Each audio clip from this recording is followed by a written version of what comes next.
you do very well. But they made it in the donor. So may say that.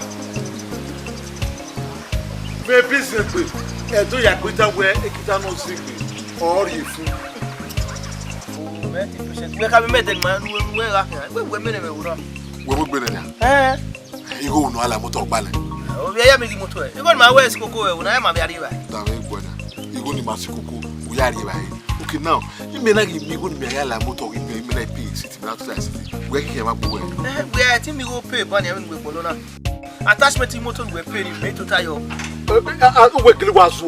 Attachment became a guy Yariedo. Oh, we can open you alla. Uvleki Besha, but women in the way. Don't trust you. You didn't know Kedori come out in a way. Go for it. Sister. Questa. Oh, Papa. Me are here. Oh, yes, every yes. What's soon? You very much. Oh, we have to go just 1 minute. Oh, my second go making you ready. Okay. So come back and near come away now. No, this is good. You come and say you were. Yeah, time I will walk up over more. Oh, my good, go away. What can we go on? Oh, when you come here, you come and I give me another by now. You not by a back. My dear, what you like? Yeah, come upon a walk up over more. Oh, move tight. Tamame, you go going to me. Oh, well, sooner. You give a TV road, then you come and do it. Come away now. Okay, but now, what's the what about you? We are coming here. We understand the Kusemena. We are going to come here now. And we are to where was it? We are making you get back. To go at Tanya, they are going as you know. To go at Tanya, they are going as you know.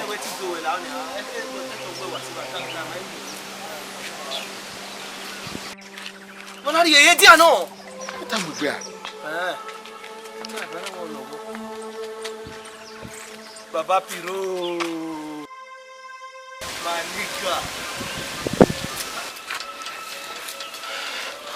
What's the lamb? Isha, I'm not here. La quick. You walk up, what's on the wall? What would you go? What's the Jonathan? Or woman in the only do tama. And we suppose we are hammer work about we are. Okay. So, on our way, you many a yata here, name it can say sorry. So, also on our way to the Itamawe. I mean, no me in ya, or say any, or Zoina. Will Virginia, wherever I be a car, a very responsible person in Nigeria. So, also now we do hammer, we OKH. I mean, or when you come away, we come away in wearing. When we are Tamawe or Seasori, and away really meji or wacky. No, I've always wasted time in easy. My phone.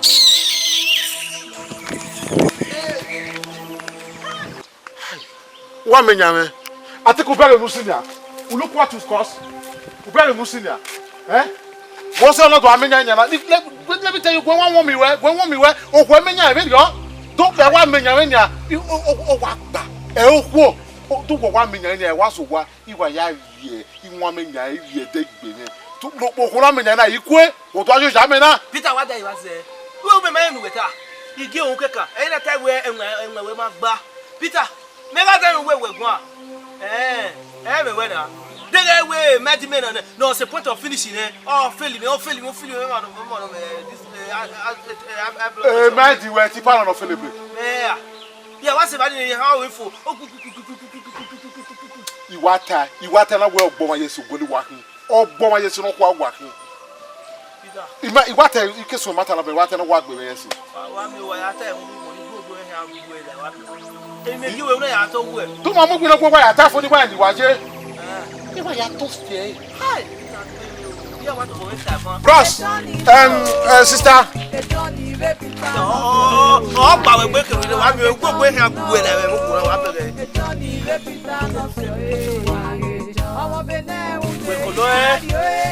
Eh, eta fe kunya. We fa hin. Me ma fe ga e. Iya, me o we mo du fuera. E do pa do ba. Everybody on one baje. Ena deke, no trespass. Ena deke. Ya ki no mo ni mo ni we pa no ru gbe. Me te ga e. Iya, de ge. Ko ni boda. Ya ge. Okay. Mama. Bebe ko bube. Ni bo ni bube ni. Asoi.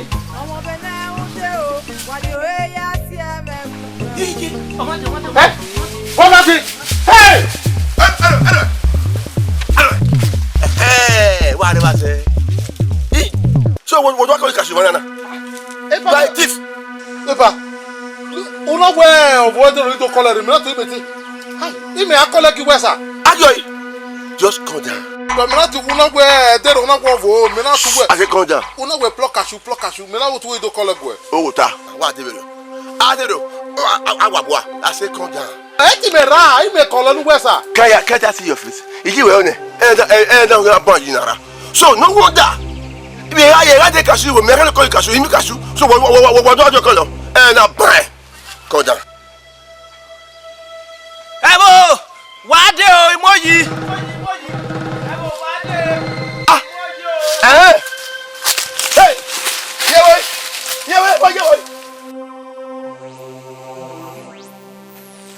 wait. Anyway.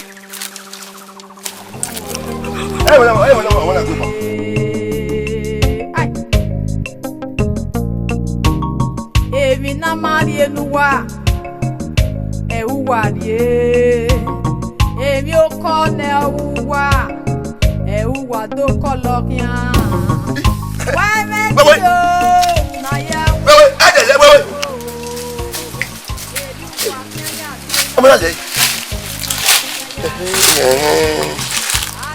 Bebe wa chuki me ya wa eme onyo we ya bu lori wa o ke yo ni ya fi meki onyo wa hero yo o wa ma de ya fe oji to pa do pa ho no ya wa ọ̀rẹ́ wa ajo we ra ona mama kai ke John, ugili wa mi nwasha. Na emi wa do egbe nwa wa pa. Hey, tu we ma yite we oyo ni me na tule godo ni me na tule odukun. Imi ati ware ba ni ya. Ado ti ko yima hun. Ado pani ma street, ado tugu ado se imaru. Ado ati oji bole. Mo se na ju egbe iwin le ko ino. Mo se na ju egbe iwin le ko ino. Yen do aso le le ma bi. ya swele lu we ru da wo gba pa ni do báyìí ba be me ye ma be me wo ni Oba for count you. I go count you. Obere no se na ka mo we ku gba kere we even nwase we. Awa be so na. Do it am we na wo we nwa. Why you be fire run no ni? Oma. Yen ge lu akun. Me iso lu na we. Wa be ki e ko yi gege na. Ge se re ma ya ba. Abe ki e ko yi gege na. Ya bi top na. Se ma we ya ba ke. Ya we na ki una igbo mai na ni maje na e ma ke na ya we wa ya we ayaje school na ya we na umramia we edo ya pita we onwa no yi igbo mai ya we BCD eyini o ka na we headmaster me edo ya pita we me we egbo iru na we ni me we iru na no ro bi ma we kunye iyo ni me ki me we job no ri lewo na la jan ma we kuku amu won ni job we wo na mi na ya sigo koko de arie de do no ma ka aya ke small business ba ma be go to ma fe ma digbera no ni na ji ma na ai ki eyo runda we ari ko yi gege na ya meet up na gbe ewu emeni nwa runda we eri o ma me we ma na ya ri egbeti la o ma fi bo ma fi we me ma be no yi ma we ya ara metin re ko yi ke Oma inu ka ya o ya tiki e agotika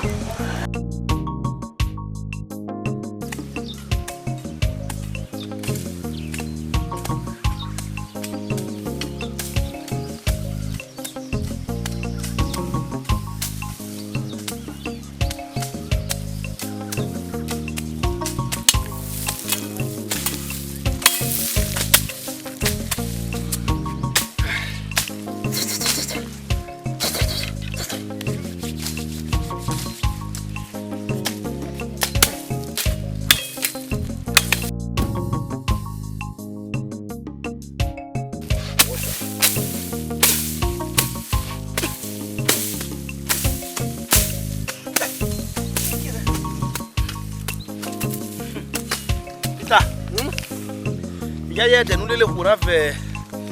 De nule kuna fe na be boko na maro. Eya we ya fe wa fe ya fe. What? Owe ya. Olu. Obi go the 20.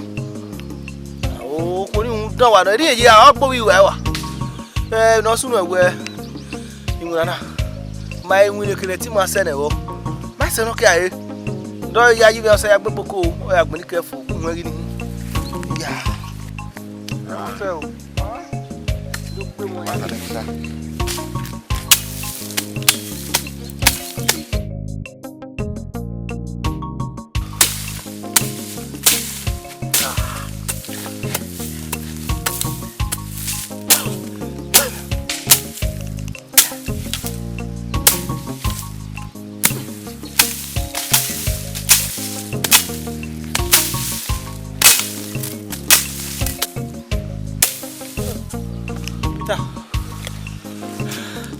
Gawe na ri ra ina. O ma se na ri ra e. E be lo ku wa mu re bo we wa gban ya lo fo bo baba. Me ba na ri fo gi ari kere wo no as ba ri. O ma se ge my muna fo ne ya. Abare za ya we. My kwele ma ri wa. I so why rest here. I rest the if I need idea. Idea ne ma ya wa ota. Aya ni. Do wa se.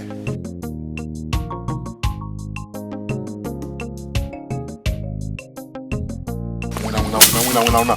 Wa mwele ba wa mwesi ba ni. Wa mwele ko ni fo wa mwesi budi ni da wa mwe oboja. Ni ore na. Akwe. Wa fia so mi. O le ba ni wa la ja akwe. O ma fo na. It do se na. Ni na logo. Wina o complain gbe. Ah. Do I complain gbe. O so be na gbe do wo me. E ti ni mu ko wa re ido ya fe atalofo. Igi mi ya wina. Abego. Don't struck me. I want to book again. Why egbe? Mata we de buklia yi aka ma service egbe. E na la block yo ni. E ta be egbe. Again I we taking up on ya egbe na.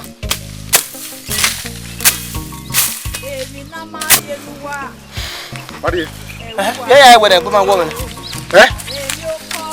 Wa egbe? Ya egbe de. Oma. Mi ave egbe. Nda igopa ma we ami ebe na. Mi ave egbe me arrest. Ah, yeti ya wood too. Dey we no sa pa no ge, we dey pastor sa pa na ti mo. The pastor be egbe. U be egbe so ye ze ni o me kan wata o to e. Ya mi ya egbe. Igopa. Lero ku ya te mi ti ya mu boli na ya. Dey ya o be be no to bo. Igopa mi ya do egbe. Wa bu ku ra ri o we dey mi la ri yen gai. Pero to ai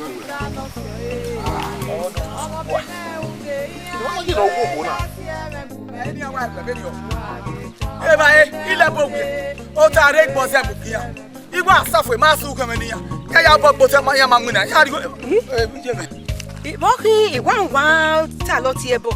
àwọn òtà ní ìlú yẹn rẹ̀zọ́bù mẹ́nu ìrìgọ́ ni rẹ̀zọ́bù ìmọ̀ àgbẹ̀kẹ̀ ní akẹ́ àgbẹ̀hùn la mẹ̀rí sẹ́wà ni mẹ̀má bẹ̀kẹ̀ ní anáhùn tí wàá lè ní àsùgbó ilé bàá mú lè ní àsẹ̀wà ní ọjọ́ kàwé láti ẹ̀mẹ́ iná mú gbìyà bò gbìyà ọ̀tà àwọn ẹ̀jẹ̀ lọ́dún tó ọ̀tà iná mi gbọ́ sẹ́nà mú gbìyà ìyá àgbẹ̀fọ́ bẹ́ẹ̀ àgbẹ̀fọ́ yẹn mẹ́sì bàbá náà mẹ́má bẹ̀kẹ̀ ní anágbọ̀n kẹ́ ní àwọn àgbọ̀n ọ̀sẹ̀ kọ̀kọ̀ tí là. mẹ́wàá tẹ́bù wẹ́dẹ́ náà nù kàmá bẹ̀kẹ̀ ní ayé ní àmì kìnnà àbẹ̀dọ̀ yà gbọ́n bò mí.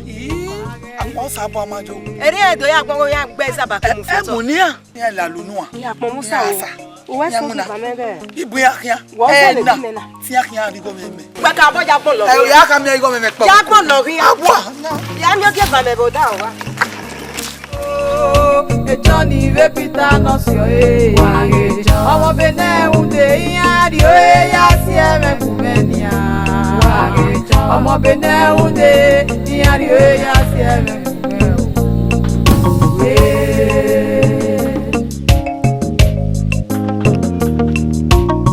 ave mapule o e ave masoko o wa yo bo o wa gale la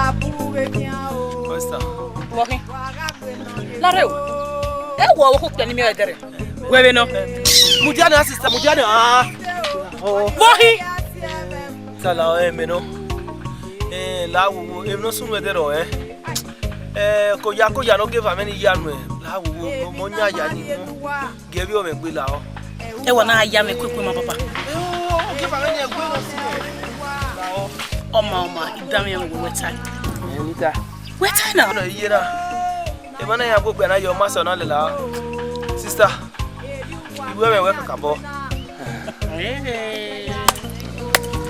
upo na mi o uwe meme o wafo ofo no biata no night sa no se ai mana tita ma we do mo we igwe na me wa yikoto ade me me ye do de wani kedore na teme agu agun wo wa gbele bu na no do ye bo nyi o yo ni mo ni yigbo kakere aya ni o na me no kiba ni ti aka do nyi o no ni o igele ba we me we de mi ro paru o ni o no a o ni unu ya we igele we me no pe akeke no pe awe mo me no sabu ata time ma o ketela dia me we ni no ya you wait me kemi yo wow ne puri o ka do ni lega o pa de ra ere wase mete we me bi we awe ta wo bi aka fa we ya fe fe o la jani ya ko ya ya me awe oma we are when me o si ta pa ni a me ya ka ma wo se me we wu we me e wu ma na o ko awe we mu pe a ida o imu edede ye me gbe dede gbe ai mu nususu nu dede ge go wari wa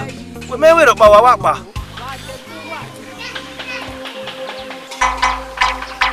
ami gbaza azebe ye ni kuno kedere wi ewe meme hey Peter ya ta be o ya kana kwa Johnny no Johnny the Peter no so Johnny no Johnny the Peter no so ati dora ya bo wa agbejo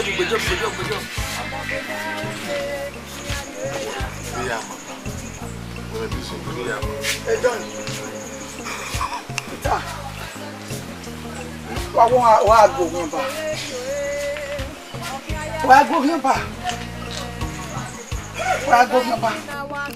Johnny. koi Bobio. Igo me itori. Bena na mi egwe inwuna munu gwa. Gwa manwina ebe anile nuwa Johnny nuwa. Igo no ro.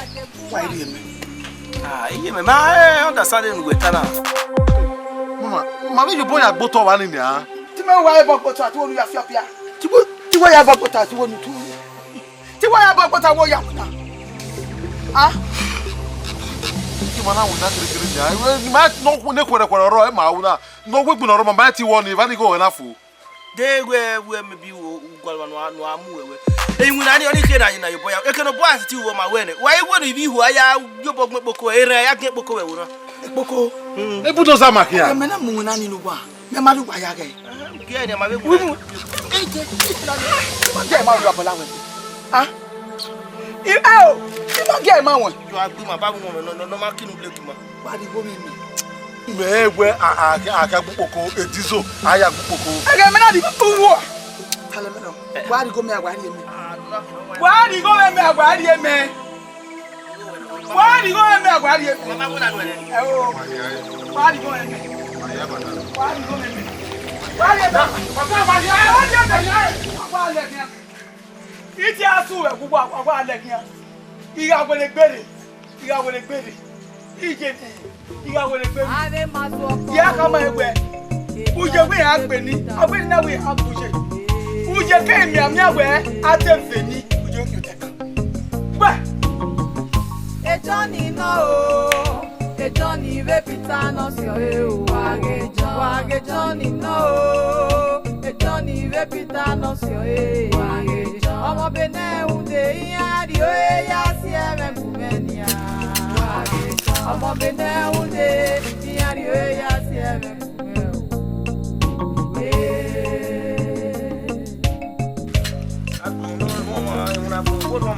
Omo bere ri o Okin aya si eme kumenia Eva kina waki ina roba ima Oponu wese ti muyo wa uwe kukwa La roko Bako wa weyiko Wadebu wa yi Wari gbeye gbe o Wow, nay. John. Peter, how are you? Well, no. Walking. John. Walking. That is a nigga for what we did in Yanania. So, we have a job. We might take money. Hey! Agbona fi weria o. We fe ko go. So we am with a job. We dey take money dem kina ga go. Job. O me kina ri go.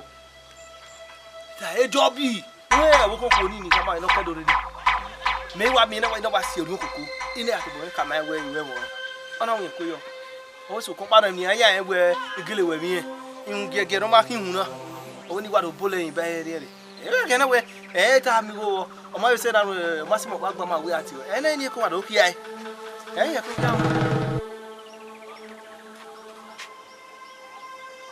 Wo gwan abi we dey job be kiwe. John. Wosunu. Wa go kwori ebo ne John ye o. Wosunu. Hey! O say get home. Hey! Make una see me see trouble. Hey! Hey, Johnny! Hey! Wakina. Toya. Wosunu. Wa go yi. Wa mi na na talo. Wosunu. Se me de dero ni bi no. Ona se wona ga ro we dero. You know. E mapule na. Wa oma. Wosunu watalogy. Wa go we na ga bi la fia bi ri. So we ehun no kekere mami egben ni ada mi go ido agbe mi ba re owo kan po. So yi na wo kan po keka opo ni ari no. Wa so yi. Ona wa nyunu so to bo si o ime yin no gwe ogun. Boss na we le mo go.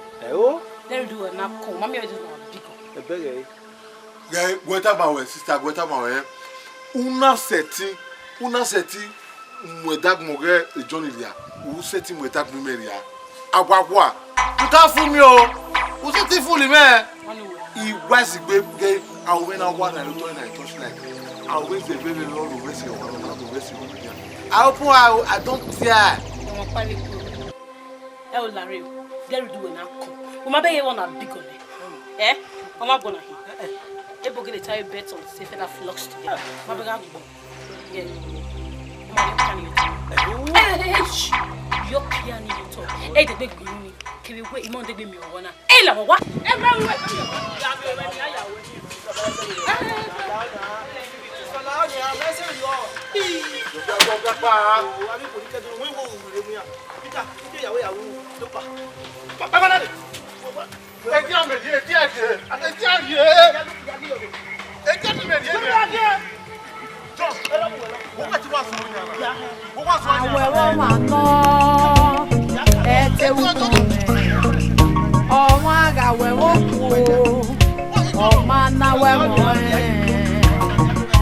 Johnny no se me, iwo no na ete ukome. Eri uye o, oko wa yuwe, yo to no baby.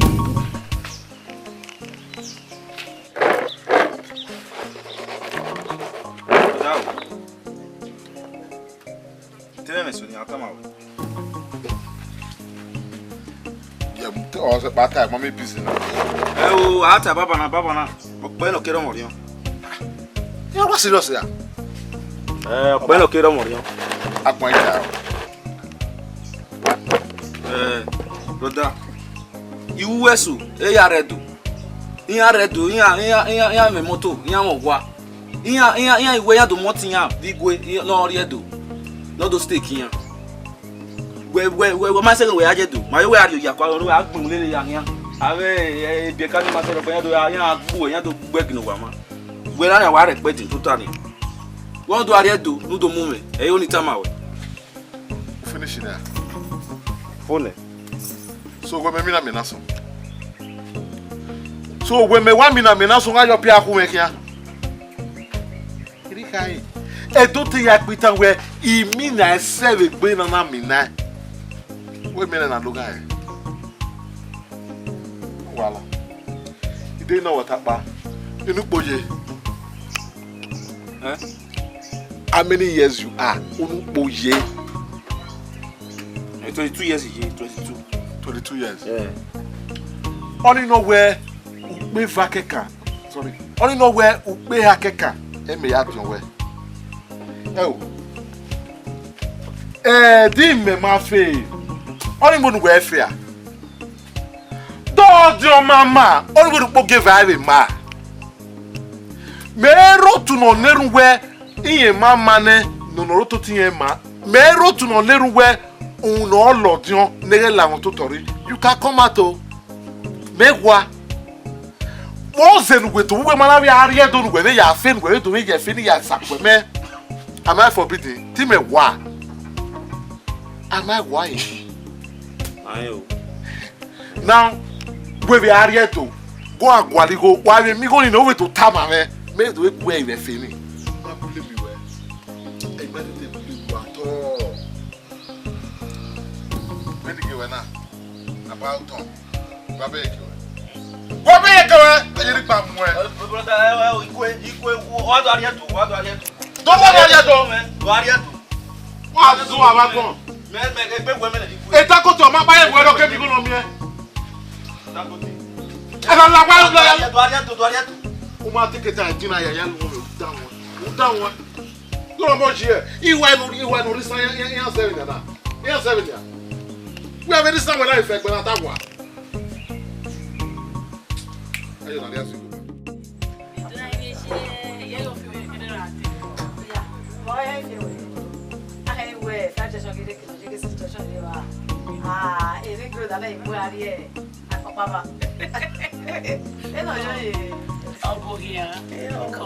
What's a waggy like when we are doing? Ah, she, your boyfriend when me, oh, she can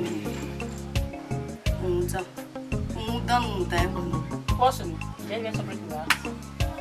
Okay, tell me, wanna see him, they get on us. You wouldn't wait to break away at. You want to take the to the real Saturday. Money. First, we don't come away where you run any very food. Maybe so if we go back, we'll take our viewpoint to resigning. I'm going to when I'm here. You have Danny in Samela. On my way out here, what's it? Sister. No, no, I'm going to the name and say, I'm but maybe so you drop a good carry boy. I can't when you aspire. I mean, you go come and you want to do matter. May we up at there. Woman, my bell ring. My bell ring. Where are they? Lariowa. And Hariowa. Ariowa. My super was stuck up.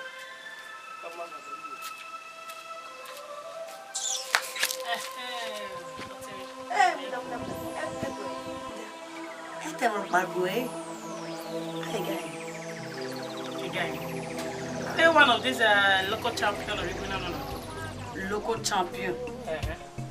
So we time that way I am not beer. No one will move for Severely or to go away with everyone.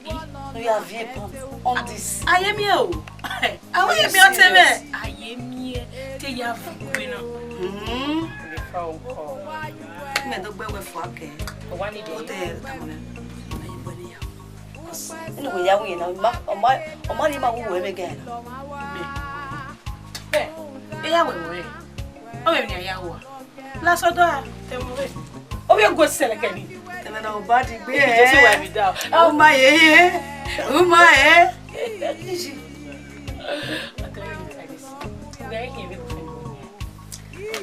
For now, I'm here to relax. Ni come relevant to. I can move walk on. Etuna maje. We go this menu. We go. My head is worried. Wanari agwa. We go enter that menu. We go change. Okay, my wife said do it. Okay, guys, now okay, what ya? We what ya? No let it I'm not to know there. Oh ye whoa. Oh ye le. Here, we what ya? No power na there. Wa keduri. Wa ya timo to the wo. Oh you what ya? Ni my back go feel top. magba kagolo aya profit o wa ka do ni the life in our change bros that Benin go we must enter that Benin we must change the village now we are here John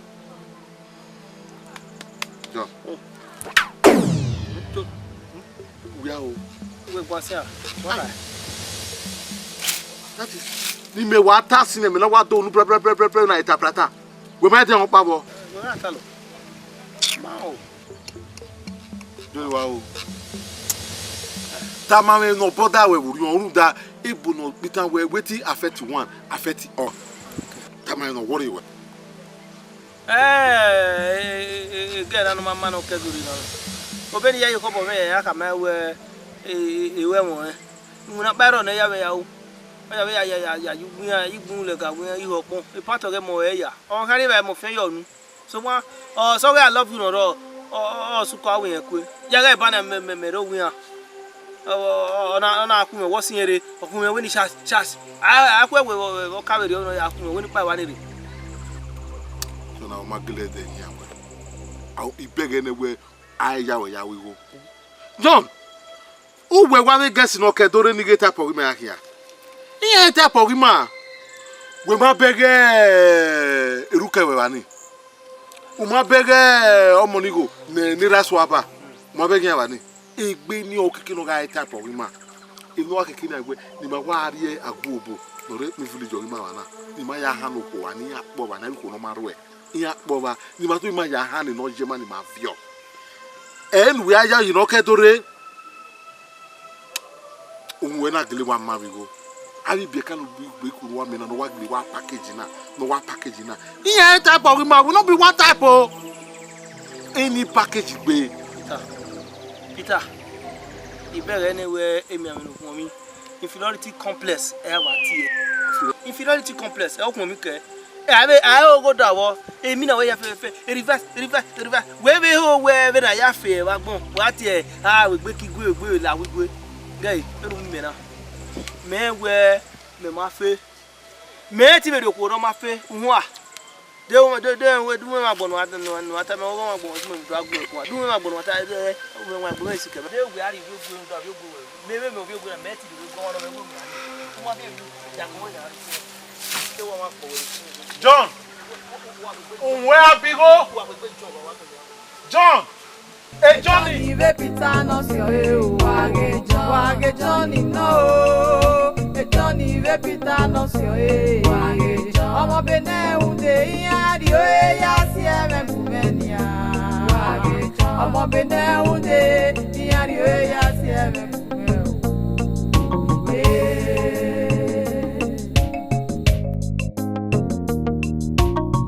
ọmọ bere ri o okin aya si eme kumenia Eva kina waki ina ropa ima oponu wese ti muyo wa uwe kukwa la roko vapo wa weyiko wa debu wa yi wa rigbeyegbe o ne farere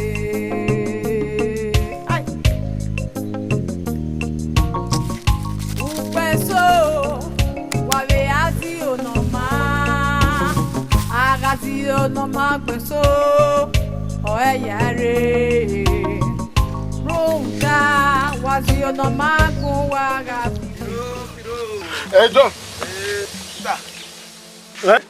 John where done okay wa so do we ado o me ge ma paro wa mo paro wa na ni be do ge du wa mo sa pa wuro wa oh ma te gbe ma da pie te gbe ya to ma we bi akia we me do ibie wa ta gbe gututa wa gututa oh Peter gbe ma yo ye na wo wa re o to wa ko wa re to wa iwe ro iwe ire wo na no pa isunu do na kia mo sa bo ge ye do wa mo paru wa do ma mi wa le gwa ni bi ade duro wa wa gba be atalo ja ima me ano kalo ala we akia we wa ke we wa me mari ye o wa to mo webu what was the guy Peter okay na mi go ya the guy e wona ri ase na me do We can go to Ghana. We me guy le. Eh? E wona ri asene video. I will get better in a bros. Anu di me guy le. Ah, Peter my say video ni abi my we girl say ba. My well say o. O keep me wa ke na wa pa. We ma on me yak we. Ude me guy le. We ma on yak we. Wa ma awon ame ele la una yak e. O ha me gbi me wo wa. Awon ko ni ri me ko hia tu. Ara o keke we se dia. Peka. Peter my say video o ha me gbi me gari kokori o. Why? I guy ni ha. Ude gala o de gbo yo. La mu guy ro ga ko. Oko noro eko ni o de wu. Ya we egwa yari guy na ni. Egbe guy na no. Ya kari guy na. E guy no akoko noro eko. Bros won me gbo pe. Johnny, you go die o. Won me wa gbo pe e guy na. Wa so ko ni a wa multiply ba. Peter do yo bu me ga kokori guy na. Egbe guy me hu mu e. John! Hey! TV! Ojire! Ati. Ojire! Hey! Ojire! Ogbe wa fa won. Johnny! Hey! Johnny! Hey! TV! Ojire!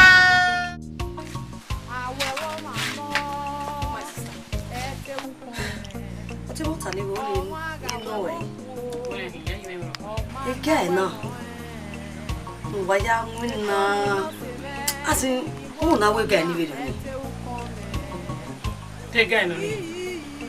Keno bodo abu emu na manana. E local champion. How me ya wo. Be ya lo e mu ni ko be. Ni ko enu. Tu malaki ga no ke he. Rather do love e give he. Ew. Be like e. God forbid. How me ya wo. Yi. Okay, no matter. A guy ni e wo ma dan lo. O ma si ko. O wa ye be ka bo. So pa, on e class me na. E local champion no. E de mi he ga yo bi gwe. They cannot know when we are with me. Yeah, Gauma. And here how we go, man. There did not fuck up him misbehave from there. I'm okay. Automation here, many words when he has spent 3 months. Yeah, Gauma. You might like it when I win. Never. Stop on Bisha. Yeah, stop on baby. We are limiting you. Yeah, limited. And I'm being even I have to go. That's what I have to do. Gay, ni mata ba ka dara de. Ni mata no haru we. E ru de ba fa de break ni ata ma break ni ata. Di be begi wo ya be ya kwale we ati go bo si ni ati go no. Yeah, pata to go miss you. What's your name? Oh my wala. Oh. Ka miss me. I want to go miss me sha. Yeah. Anyway, yeah. Ya le ga go. Ya le ga wo ka le. We ke ni go Nigeria de mi fi we le o. Oh man, you want to push through like that. It's where? Yeah. I did tell them no. Why? Yeah. Oh, where did the man we? If you call it so quiet, you know, it's quiet environment. Oh ma, I be say village and we go na the boy ya boka Yes, ma. Wow. Oh, yeah, be village champion we. You are one of them.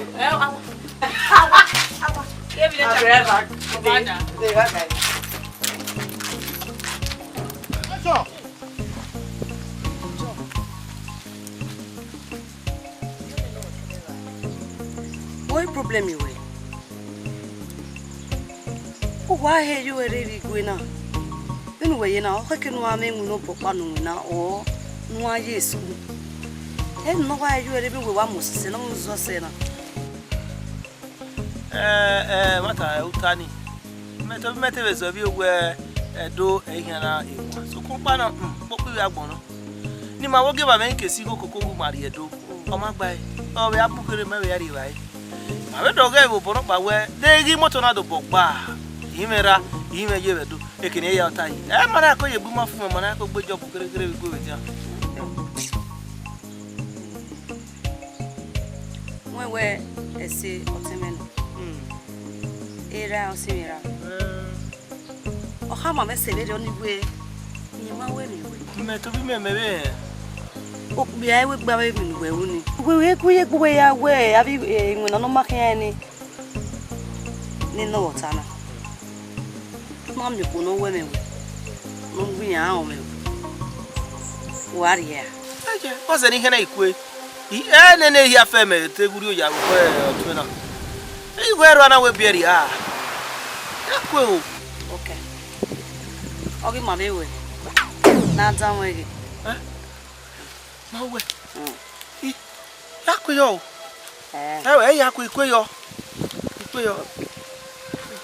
Mama. Oh no him. Yeah. Mure we soto. Igwe the problem. Okay. Promise we yadi we igwe na re. Sister, what's it? 18 sister. Okay. Anywhere or sorry. Sorry, okay, sister. Sorry, what's it? 18 sister. Sorry. Cool. Calm down. What's it? Hey! What's that? 18 sister.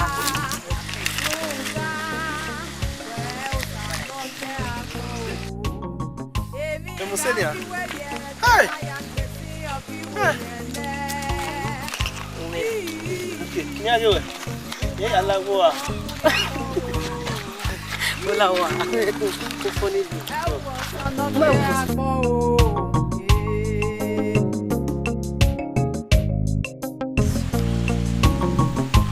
Johnny no, Johnny repita no si wage Johnny no. My sister. Ero ni ati tama we. Oni ati. Egri o, we ya we o. You know. Kena hamo yi gari Port Harcourt again.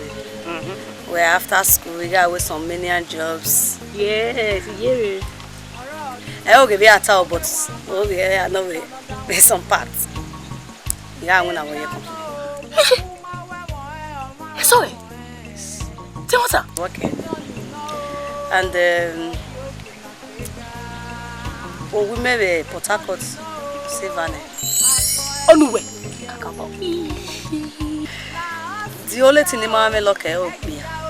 Mama look be out.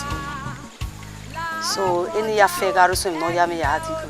They come and remain down. As the saying goes, one man's food is another man's poison. You know? Hey, we go. The way I will know, eh? Well, tell my hina. Best cousin. So if you don't go in my way before get back. Honey. Baby. Yes, baby. Hello! What go you know? I say, calm down. Calm down. Who a boy no who come away with Malake? You do get away on money at 2 shop all day, okay, man. As a man don't make home, man. Oh, see now, my wife will be with my own, and the average very Port. So don't be surprised. The marriage. Baby, when we have should be my need to make back up. Oh, why am I going to say no? She will be my bridesmaid. Bridesmaid? No. I should be my need. I should be. Tell me, etiquette be way. No, he don't know. La sister o, egiya o ti lo ma wa. La brother o, egiya o ti lo ma wa. No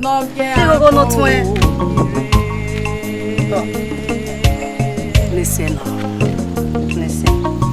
One of the Johnny no, Johnny repita no si wage Johnny no, Johnny repita no si wage. Omo Benin unde yadi o ya si eme bubenia.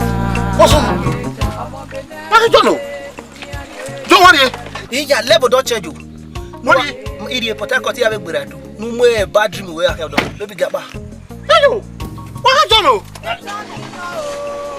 John. John we are here. John here.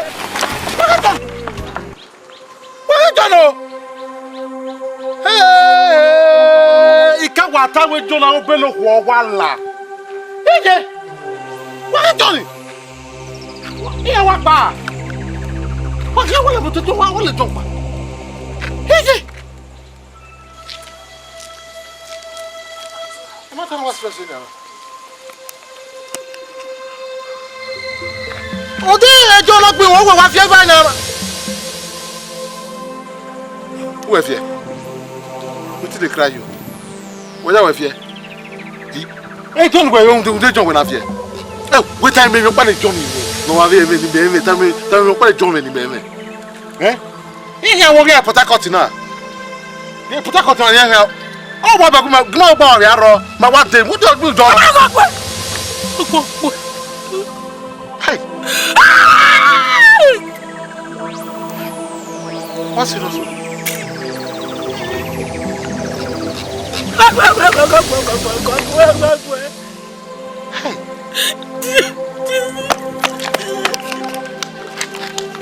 Hey, I want to go. Johnny Repita no sio wage Johnny no Johnny Repita no sio wage Omo Benin unde yari ya sieme bumenia wage Omo Benin unde yari ya sieme bumenia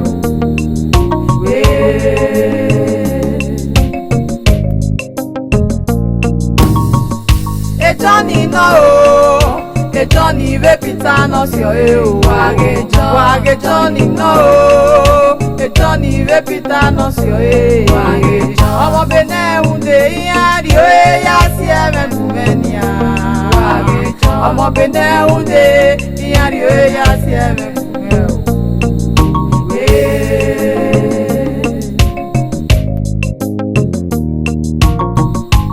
Johnny no Johnny Repita no sio wage Johnny no Johnny Repita no sio wage Omo Benin